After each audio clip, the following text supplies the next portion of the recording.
Welcome to the GDPR Weekly Show, one of the top 5 GDPR podcasts worldwide. Here is what's coming up in this week's episode.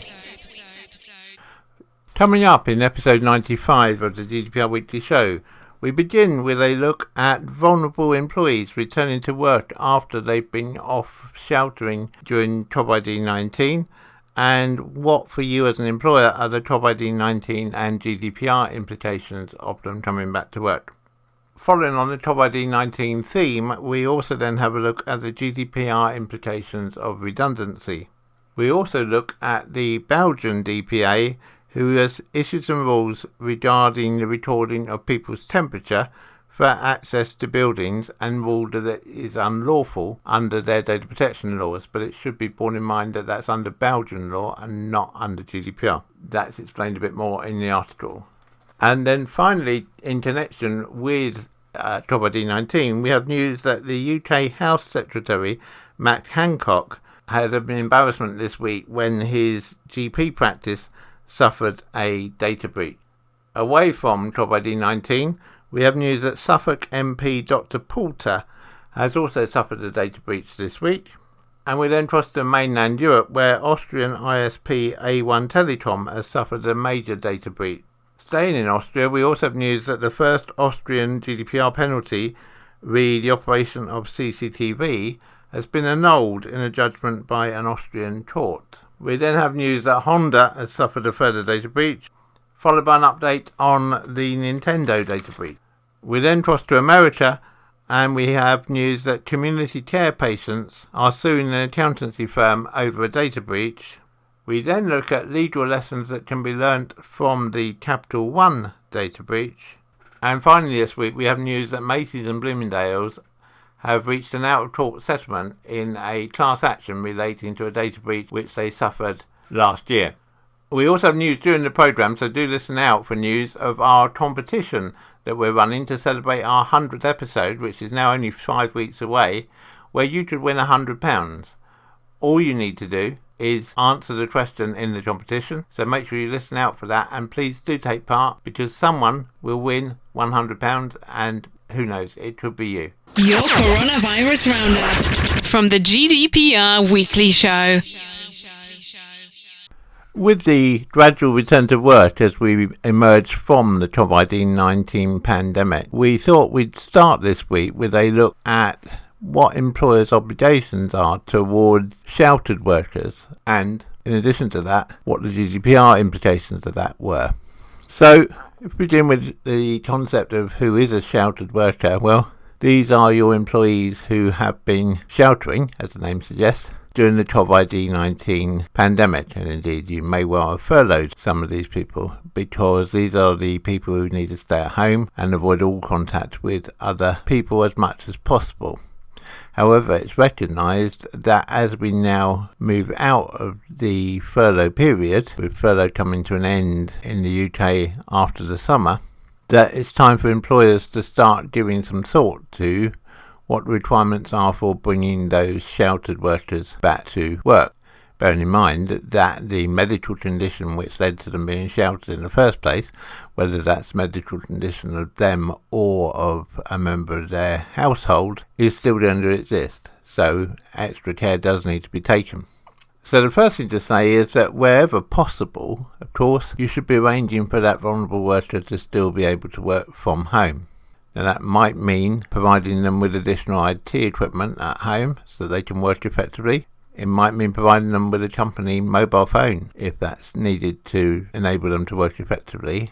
But that should be your first step, should be to look at, is there a way that this employee can still work for me, but work for me at home, even if that means maybe they're not doing the job that originally they were doing. Perhaps there's something a non-sheltered worker is doing which they could do at home, and an unsheltered worker could come into your premises to perform the other function. It's just worth thinking about. We all need to be flexible as we approach this new normal. However, if the sheltered employee simply can't work from home, that you need to bring them back into the workplace, then the crucial thing is remembering the 2 metre gap between them and anyone else. And that means making sure that their workstation has a good 2 meters of clearance between it and any other workstation. And remember that that is behind and in front of the person and not just side to side. So you really need to sort of think of where the person sits and in effect draw a 2 meter diameter circle around that point and make sure there is no other person within that circle. But from a GDPR perspective, you're probably going to need to gather more house data from not just that employee, but indeed from all your employees. And that is probably going to require a change or an update to your employee privacy policy. This is something which we discussed in last week's episode of the GDPR Weekly Show, is that almost all employee and general privacy policies will have been written before COVID-19 and therefore will need additional clauses inserted to cover the collection of COVID-19 data. Now, as we discussed last week, you don't need specific consent for that in the UK, but you do need to detail in the privacy policy what data you are collecting, i.e. perhaps people's temperature, why you're collecting it to maintain the safety of the workforce, and how long you're keeping it, as long as the pandemic lasts, probably. Or you may wish to keep it longer. Perhaps you might want to keep it for a couple of years, or up to 6 years. Choice is yours. But you do need to give some thought to what you're doing there and what you're holding, and make sure you detail that, because as I say, you don't need consent to hold the information, but you must make sure you've told the employees what you're holding, why you're holding it, and when you're going to get rid of it. This is an important coronavirus update. Stay home. Protect our NHS.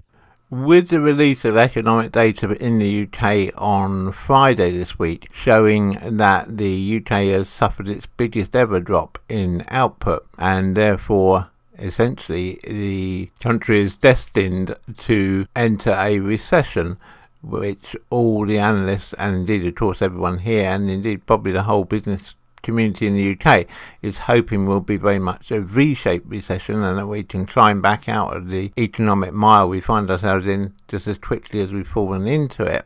But it has to be accepted that that may not happen, and even if it does, unfortunately the pandemic is likely to lead to the need to make a number of staff redundant. They've been sheltered from that by the government furlough scheme, and very welcome that scheme has been. But it's inevitable, I think, that in a number of industries, all it will actually have done is deferred redundancy. And we've seen an example of this. Perhaps the biggest example that comes to mind in the UK currently is with British Airways, who look like they could be reducing substantially the number of people who work for them. So what's all this got to do with GDPR, you might be asking yourselves? Well, one outcome from the issue of redundancy notices, or even the start of discussions that you might be thinking of making some of your workforce redundant, is leading to employees requesting copies of their data which you hold about them, which of course they're perfectly entitled to do. Now bear in mind that that data is not only the data which you might hold on your HR system or your payroll system, but also they are entitled to request copies of any emails, either which are to them or from them, or in which they were named and discussed. Now that gives rise to two issues, of course. One is you may be reluctant to reveal those emails to the employee, but you have no choice. And the second is that even given that you have no choice, it's going to be probably for most companies a massive amount of work to actually try and retrieve those emails and actually produce them in a form which is suitable for the employee to look at. Because bear in mind, and this is very important, that when you do provide copies of those emails to the employee, you must redact anyone else's name that's included in that email. Otherwise, not only have you suffered the time that it's taken you to put the information together for the employee, but you've also committed a data breach because you revealed someone else's name. So do be very, very careful. Technically and legally, there is no limit on the amount of time which you are expected to spend on collating all of these emails, but you must spend what a reasonable person in a court of law would consider to be a reasonable amount of time for you to spend on it. So no one's saying you've got to dedicate one employee a whole week to find the emails which one other employee has requested. That's not realistic. But neither is to say, oh well, we've carried out a cursory glance and in the first hour these are the emails we found. and therefore that's all you're getting. So you need to seek a compromise, and I can't tell you a precise compromise because it's going to vary from case to case. But you certainly should spend at least 10 hours, I would say, looking for emails relating to the person who's made the request. Unless, of course, in that time you've satisfied yourself that you have already found all the emails that are to find. There's no point carrying on searching once you've found everything. But 10 hours, and of course that's 10 man hours, so that might be one person for 10 hours or two people for 5 hours each, is probably a reasonable amount of time to spend hunting down emails relating to an individual employee. And obviously you're going to start at the most recent and work backwards. That's important too. Now, if it does end up going to an industrial tribunal or to a court of law, then you may be ordered to go back further than that. But in the first instance, I would say use the 10-hour rule as a general benchmark on how much data you should be looking to retrieve and how much time you should be spending on it. Certainly in our experience in employment tribunals that we've been involved in, then the tribunal has accepted 10 man hours as being a reasonable amount of time to have spent retrieving emails relating to an employee. Once you release that information to the employee, then it's up to them what they do with it. So why might they want this information? Well, because if you're making a decision about who to make redundant, then you need to be very clear that you document how you came to that decision. Because under GDPR, it's quite possible, and indeed some would even say quite probable, that an employee may query your reasoning behind how you came to your decision, and you have to provide that information. So you can't just say, oh well, that's what we decided, because your employee could quite legitimately turn around and say, well, why? How did you come to that decision? What factors did you bear in mind when you came to that decision? So make sure you document all of that. It is really, really important that you keep that, because you may need it at some point in the future, and you may have to release that information to the employee if they request it. A small note here, you can't make any charge for providing that information the first time that an employee requests it. However, if they subsequently lose that information and they come back to you and say, I asked for this a month ago, but now I can't find it, so can you send it to me again? Then you are then entitled to make a reasonable charge for the time taken to provide that data. Now there's that horrible word reasonable again.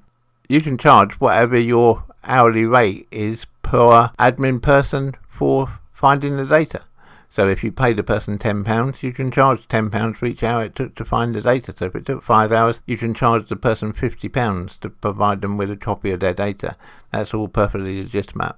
But do try to think about this situation when you're thinking about making people redundant, because where in the past you probably wouldn't have had to provide that information, now you do, and that takes time. So when you're factoring in the cost of redundancy to your organisation, make sure you factor in some time for satisfying data subject access requests. Now, if you need help on a specific data subject access request and what you should be providing or not providing, we are of course always available to help. Just send your email to helpdesk@gdprweeklyshow.com and one of our specialists will come back to you with advice. Stay home, stay safe. We've mentioned in previous episodes of the GDPR Weekly Show how various countries across the EU have imposed their own regulations on top of GDPR when it comes to dealing with the COVID-19 pandemic. This week, Belgium chose to introduce some regulations in their country concerning temperature checks during the COVID-19 crisis. What the guidance says is that organisations cannot currently conduct temperature checks to the extent they record the results of these checks or the organisation's response to such checks in files, nor may organisations conduct temperature checks using sophisticated means such as thermal cameras, digital temperature scanners or other automated measuring means. However, the simple reading of individuals' temperatures without recording any data does not constitute a processing activity under GDPR and is therefore allowed from a data protection standpoint. The main takeaways from the new guidance in Belgium are that they are saying that simply reading an individual's temperature with a basic manual thermometer does not constitute processing of personal data under GDPR, in their opinion, provided that temperature data in response to the temperature check, such as whether an individual's access to the premises is denied, are not recorded. If organisations record the response to temperature checks, e.g. an employer sends employees home following employee temperature checks and records the reasons for sending those employees home for labour law purposes, then this would constitute a processing activity by which the requirements of GDPR apply and for which the valid legal ground is required.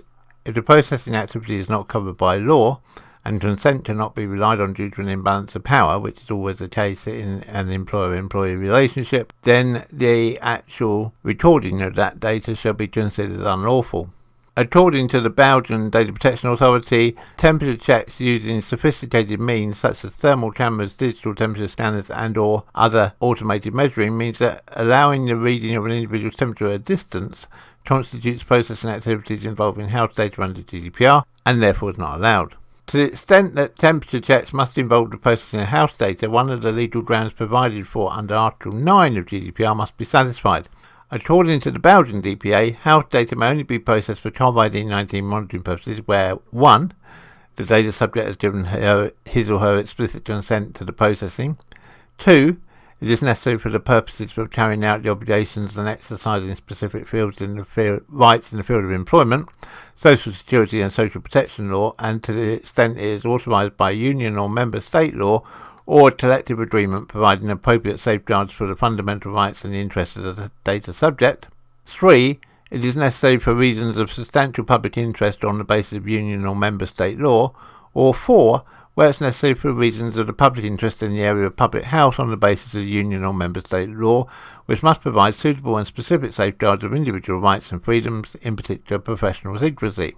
The Belgian DPA, in their judgment, say that they consider consent not to be an appropriate legal basis to legitimise temperature checks, as A. Consent must be freely given, and B. Individuals must have the right not to give their consent for the processing of personal data and to object to temperature checks, and C. In the field of employment, employees may feel pressured to consent due to the imbalanced nature of the relationship with their employer. According to the Belgian DPA, even when consent is considered valid, it cannot be used to legitimise excessive processing of personal data.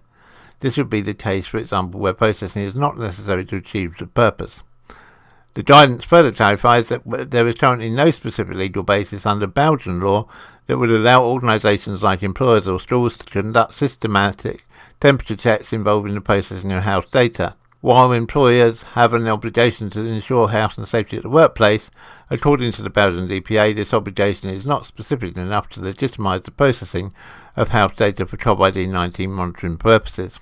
The Belgian DPA therefore calls upon the Belgian legislator to fill this legislative gap to the extent necessary in the current context. The Belgian DPA finally stresses that temperature checks are only partly effective in detecting COVID-19, as not all infected patients will have a fever, and a fever could be a symptom of some different illness anyway.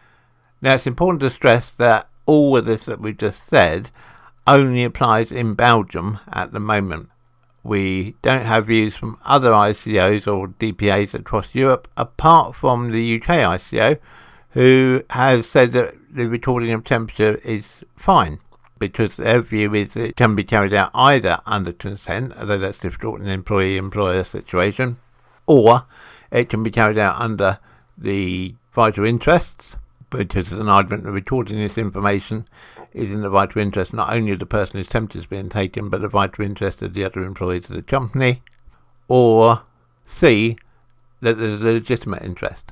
So if you're in the UK, don't worry about what we've just said in this article concerning what the Belgian DPA has said.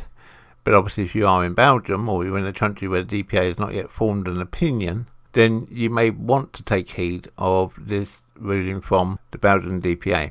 Anyone can spread coronavirus. Stay at home, protect the NHS, save lives. The Health Secretary was caught on a live microphone admitting he was unaware of a data breach involving confidential patient information at his own GP practice until asked about it at a virtual conference. Babylon Health, a telemedicine company that enables people to have GP consultations over video chat, admitted to the breach on Tuesday night. A software error in the company's app had led to patients being presented with the recordings of other users' consultations with their doctors. At least 3 patients were affected, the company said, and none of them had viewed the videos. Speaking at the virtual CogX Festival, the Health Secretary, Matt Hancock, said he was unaware of the data breach, but that it did not affect his views on the value of private partnerships within the NHS. What I care about is getting results, Hancock said. When companies would come and help in the middle of a pandemic, the honest truth is there's no way we'd be able to deal with all this without the support of the tech companies. After the panel has ended, the audio of Hancock's conversation with his interviewer, the Tedros Harry de Treville, continued to broadcast. The Babylon thing I should have known, Hancock could be heard saying, especially since they're my GP. After de Treville told him that the breach meant that someone may have been given access to his medical consultations, Hancock joked, "Honestly, they know more about my bunion than anybody?" The audio of the broadcast then cut off.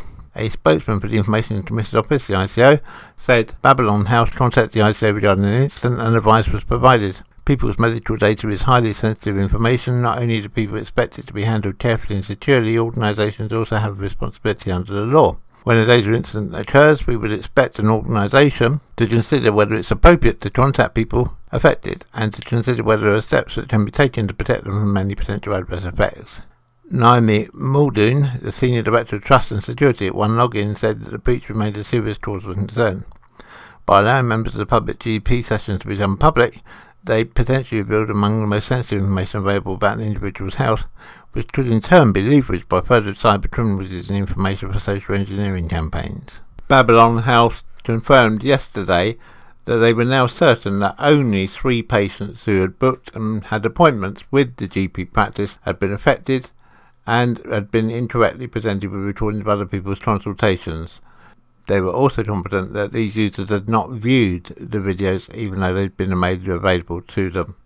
If we receive any further update on this, either from the ICO, the GP surgery concerned, Babylon Health, or Matt Hancock, we will of course bring it to you in a future episode of the GDPR Weekly Show. And now, the rest of this week's news. Matt Hancock was not the only MP involved in a data breach this week. Suffolk MP Dr. Dan Poulter has reported his own office to the ICO after the names and addresses of 177 of his constituents were mistakenly sent out on an attachment to an email. The spreadsheet was accidentally attached to the email instead of a leaflet from the government explaining its food standards policies to people who had written to the Central Suffolk and North Ipswich MP with concerns about changes to safety in any post-Brexit trade deal. After the emails had been sent out, recipients received 7 further messages from Dr. Poulter's office asking for the original emails to be recalled. One constituent who received the email but wanted to remain anonymous said, "I'm pretty shocked and appalled that this data has been sent out to so many people without my knowledge or consent. They've obviously realised their mistake as they've sent out 7 recall email attempts. But something like this really shouldn't be happening, as that's now mine and 176 other people's home addresses and email addresses which have been broadcast for anyone on this email to see." Dr. Poulter said, "In the first instance, I would like to apologise unreservedly on behalf of my office to those affected. This is not something that has happened in my office before, and the privacy of my constituents and their personal information is a matter of the highest concern to me. Every effort is made to ensure that all personal information is maintained by my office securely and safely." He went on to say, "While this appears to be an entirely isolated case of administrative error, I've nonetheless asked for an urgent investigation to be conducted in my office, and I've immediately contacted the Information Commissioner's Office to seek further guidance." A spokeswoman for the Commissioner's Office confirmed that they had received a report from Dr. Poulter, and they were now waiting to hear what would happen next. Rather like the episode last week with 2 emails being sent out to the wrong people via CC and revealing their email address, this particular breach perhaps illustrates how a similar data breach can take place with an attachment to an email which shouldn't be there, i.e. it's not the attachment you meant to send. Once again, it's an issue where it's well worth training your staff on how to check what they're sending in an email and what they're sending is correct. And again, if you need any help with that, please contact us by emailing helpdesk@gdprweeklyshow.com. If we receive any further update on this, either from the ICO or from Dr. Poulter himself, then we will of course bring that to you in a future episode of the GDPR Weekly Show. We are counting down to episode 100 of the GDPR Weekly Show. 10, 9, 8, 7, 6, 5, 4, 3, 2, 1.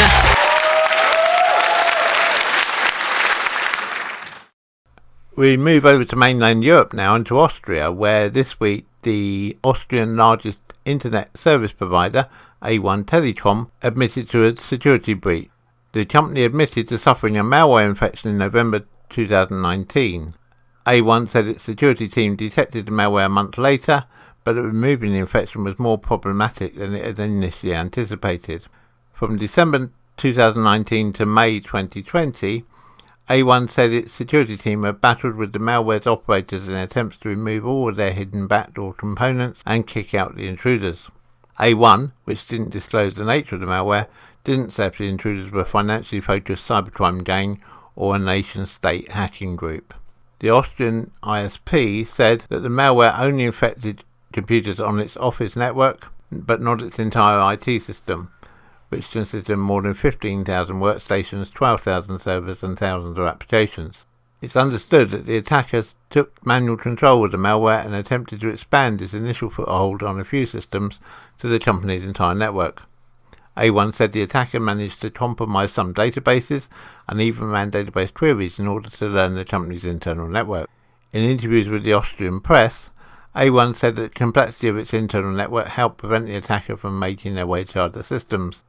A1 told German news site Heiss that despite a pretty serious compromise that lasted more than 6 months, the attacker had not got their hand on any sensitive customer data. However, a whistleblower claimed that the intruders made very specific database queries of location, phone numbers and other customer data for certain private A1 customers and downloaded massive amounts of customer data. According to A1, the company kicked the hackers off its network last month. Since then, A1 has reset passwords for all of its 8,000 employees and has changed passwords and access keys to all of its servers. Christian Haschet, the Austrian blogger and security researcher who first broke the story, said the whistleblower claimed the hack was carried out by Galum, a codename used by Microsoft to describe a Chinese nation-state hacking group which specializes in hacking telecom providers worldwide. A1 declined to comment on the whistleblower's attribution. If we receive any more information on this, as always, we will of course bring it to you in a future episode of the GDPR Weekly Show. You're listening to the GDPR Weekly Show with your host, Keith Budden. If you are a regular listener to the GDPR Weekly Show, then you may remember that back in September 2018, we brought you news that the Austrian Data Protection Authority had imposed one of the first penalties for unlawfully operating video surveillance based on GDPR in Europe. In its decision at the time, the Data Protection Authority concluded that a betting shop that had used video surveillance was not only filming the direct entrance to the business premises of the shop, but also the public parking and traffic area in front of it, thus going far beyond the area where filming was necessary to achieve the video's purpose, i.e. protection of property. In addition, the Data Protection Authority claimed that the video surveillance was not suitably disclosed, the statutory maximum storage period of 72 hours for video recordings was not observed, and no protocols were kept of the processing operations, leading to a total fine of €4,800 imposed by the Data Protection Authority on the company involved. The company subsequently appealed against the decision, and in the current ruling, dated 19th of August 2019, the Austrian Federal Administrative Court annulled the administrative penalty imposed by the Austrian Data Protection Authority due to procedural irregularities. According to Austrian jurisdiction, the Data Protection Authority can impose administrative fines on a legal entity for violation of the GDPR and the Austrian Data Privacy Act, respectively, if the violations are committed by individuals who hold a leading position in the legal entity concerned, or if the violations are caused by lack of supervision or control by a person in a leadership role. However, neither the decision nor any other procedural act of the Data Protection Authority indicated whatever behaviour by which individual had led to the infringements, and was therefore attributable to the legal entity and could therefore be used as a basis for the administrative fine imposed. As the leading individual required was never named and thus never specified by the Data Protection Authority within the statutory time limits for prosecution, the Federal Administrative Court had to annul the administrative penalty imposed on the company. The Austrian Data Protection Authority has only just released this information, but I think it's fair to say that it shouldn't be overinterpreted by any organisations outside of Austria, because this particular requirement for identifying the individual who committed the act within the legal entity was very much a condition of Austrian law and not something more widely applied across Europe. Celebrate our 100th episode with us and you could win £100. Just name the 5 countries where we have most listeners worldwide. Listen out for more details. Thanks, Isabella. Yes, it's true. All you have to do to be in with a chance of winning £100 when we come to celebrate episode 100 in a few weeks' time is to guess which 5 countries we have the most listeners in. Just list down the 5 countries, put them on an email to us, and one lucky person will win £100. We also have some limited edition t-shirts and mug for runners-up. So don't delay, do it today. Hey Mike, tell our listeners what they have to do. Send your entry to competition@gdprradioshow.com. Honda has confirmed a cyber attack on its networks that is widely believed to have involved deployment of Snake ransomware. Honda have admitted that production, sales and development activities have all been affected and that their customer and financial services have been unavailable. Rumours on social media are that production globally has been stopped, although it's not been possible to confirm this with Honda as to whether this is anything to do with this data attack or whether in fact it's due to the coronavirus situation worldwide. This new attack comes after Honda last year left an Elasticsearch database exposed to the public with upwards of 40 gigabytes of data relating to the firm's internal systems and devices spotted by security researchers. And indeed we brought that to you in previous episodes of the GDPR Weekly Show. Honda appears to have had some machines with Remote Desktop Protocol (RDP) access publicly exposed. RDP is a common threat vector for ransomware operations. Late on Tuesday, a spokesperson for Honda said that Honda can confirm that a cyber attack has taken place on the Honda network. They went on to say, "We can also confirm that there is no information breach at this point in time. Work is being undertaken to minimise the impact and to restore full functionality of production, sales and development activities. At this point, we see minimal business impact." However, the company's Twitter feed showed that both Honda Customer Service and Honda Financial Services, the company's lending arm, were experiencing technical difficulties and were unavailable. Any customers with issues with their Honda vehicle at the moment are being urged to direct message Honda via Twitter with their full name, their VIN number, mileage, address, email, best contact number and other details. Although this has already backfired at least once, with the customer posting all those details publicly on Twitter rather than via direct message. If we receive any further information from Honda on this data breach, or indeed whether they come back to say that some of their data has been affected, which would fall under GDPR, then we will of course bring it to you in a future episode of the GDPR Weekly Show. If you're a regular listener to the GDPR Weekly Show, then you may remember that back in episode 88 we brought you news of a data breach at Nintendo. At that time, Nintendo estimated that around 160,000 accounts had been compromised, but it's now had to come back to say that, having carried out further investigation, it now believes that some 300,000 Nintendo accounts were compromised and had their Nintendo Network ID revealed. As a result of the breach, Nintendo believes hackers will have gained access to credit card and PayPal details, as well as personal information such as full names, dates of birth, and email addresses. In an update posted on Nintendo's Japanese support page, Nintendo explained that it has reset the passwords for those affected accounts and notified customers of the breach.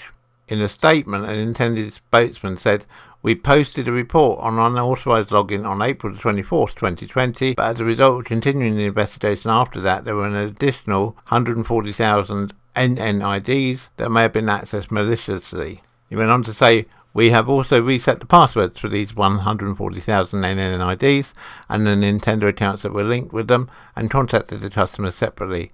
At the same time, we're taking additional security measures." As was the case when the breach was originally confirmed back in April, Nintendo is encouraging all users to enable two-step verification for their Nintendo account and is no longer allowing people to use the Nintendo Network ID to sign into their network account.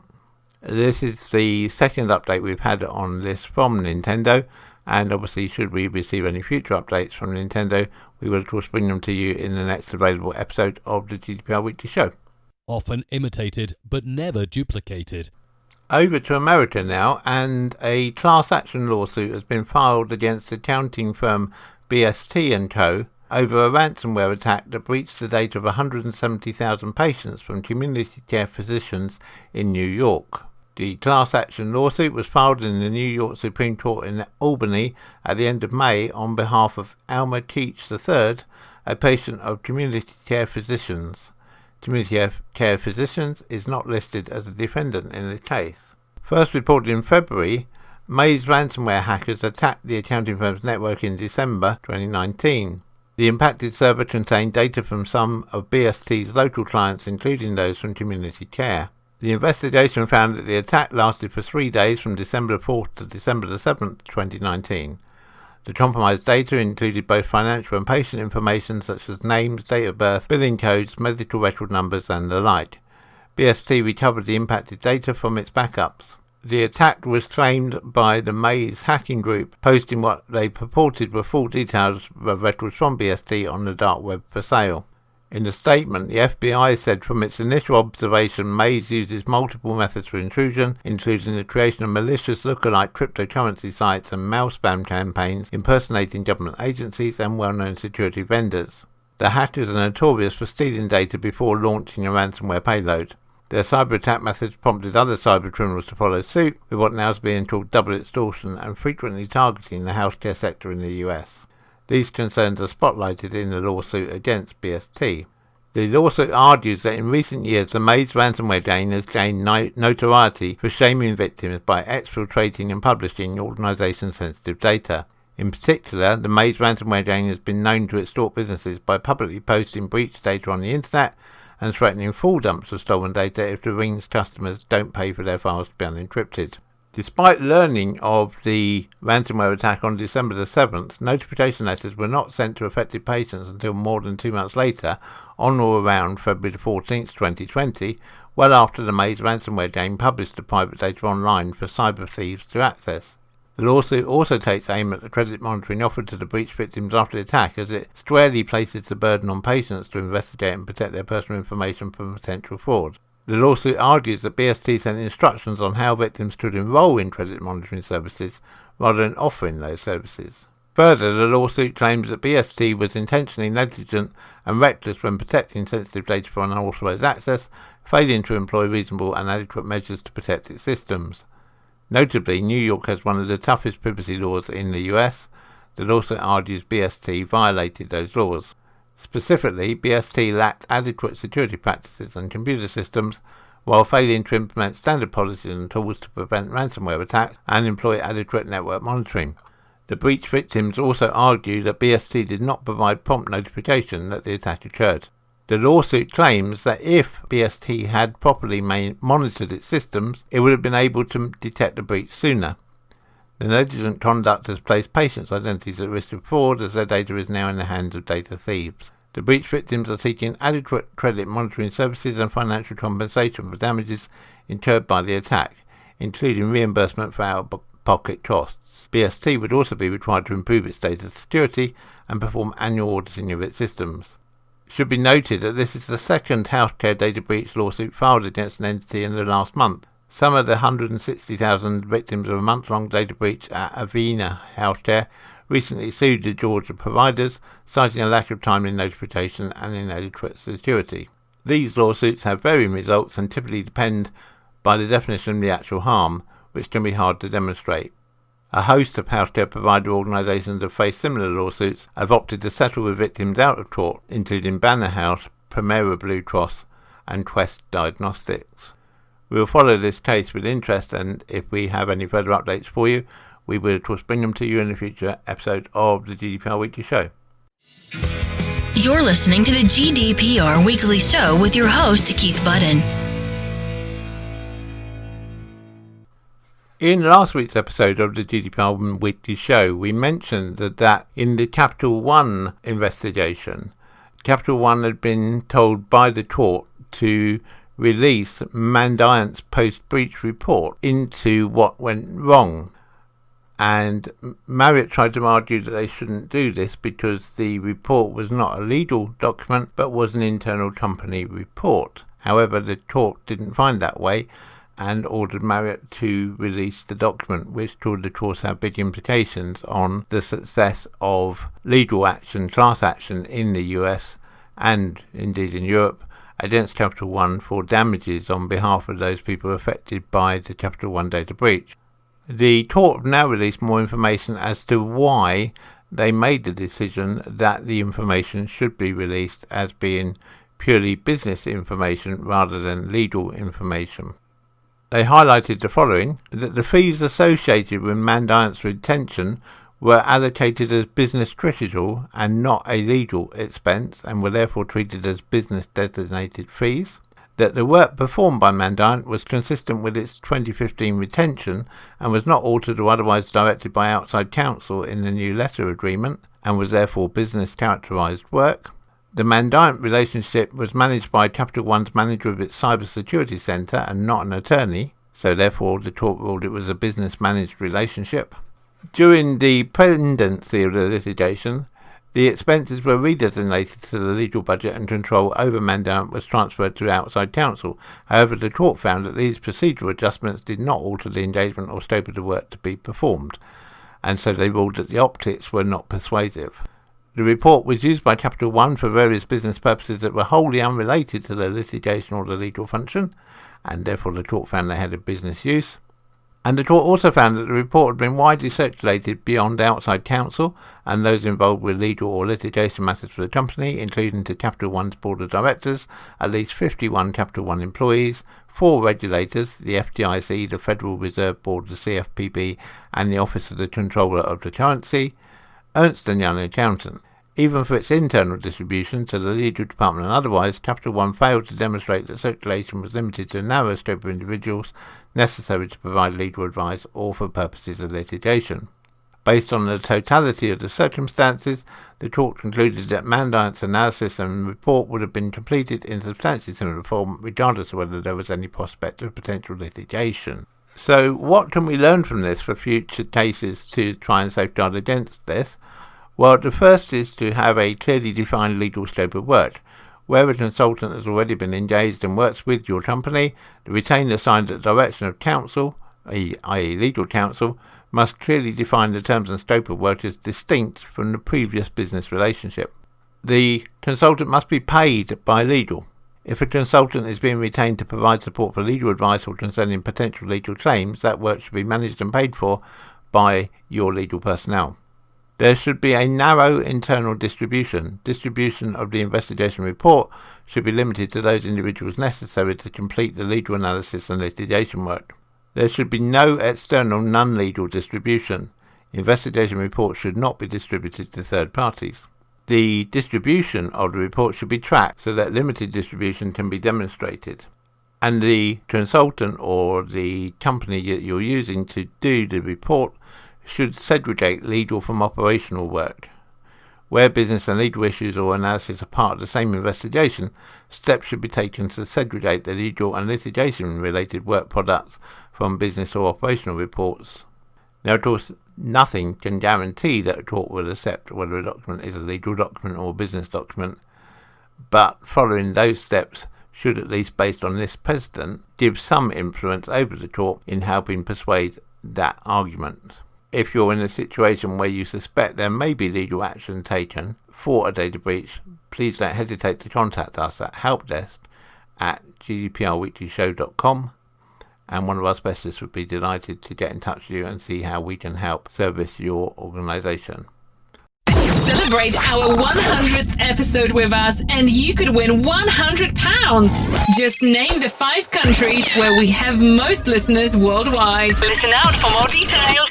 Thanks, Isabella. Yes, it's true. All you have to do to be in with a chance of winning £100 when we come to celebrate episode 100 in a few weeks' time is to guess which 5 countries we have the most listeners in. Just list down the 5 countries, put them on an email to us, and one lucky person will win £100. We also have some limited edition t-shirts and mug for runners-up. So don't delay, do it today.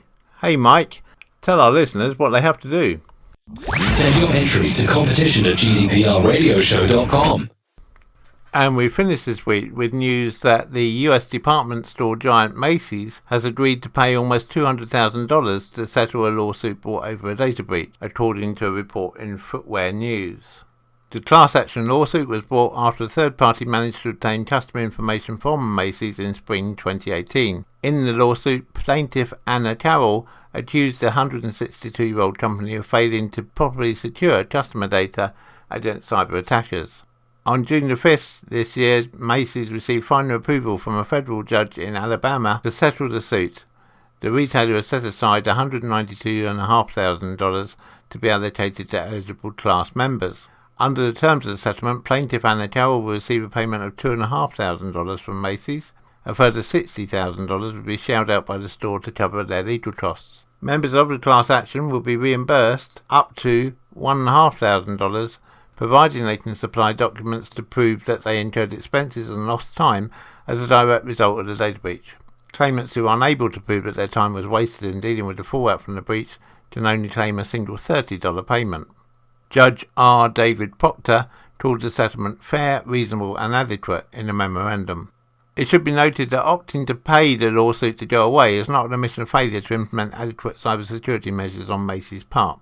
The company has stated that it is not in any way liable for the cyber attack, but chose to settle the suit because of the risks, uncertainties, burden and expense of continued litigation.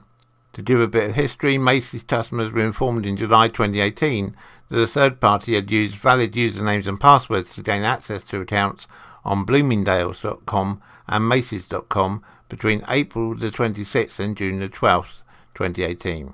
In November 2019, Macys notified its customers of a further data breach that occurred in October 2019.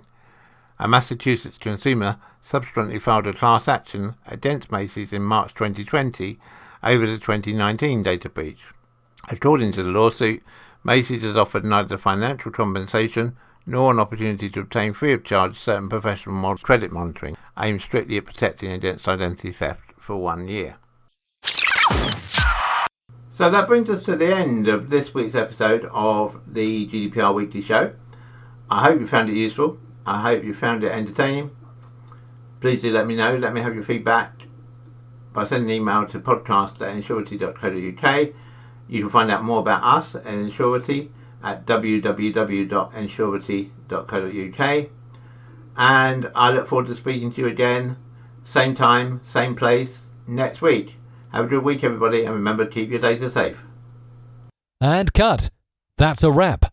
The GDPR Weekly Show is an Insurity production. Follow us on Facebook at www.facebook.com/Insurity. Until next time, bye-bye.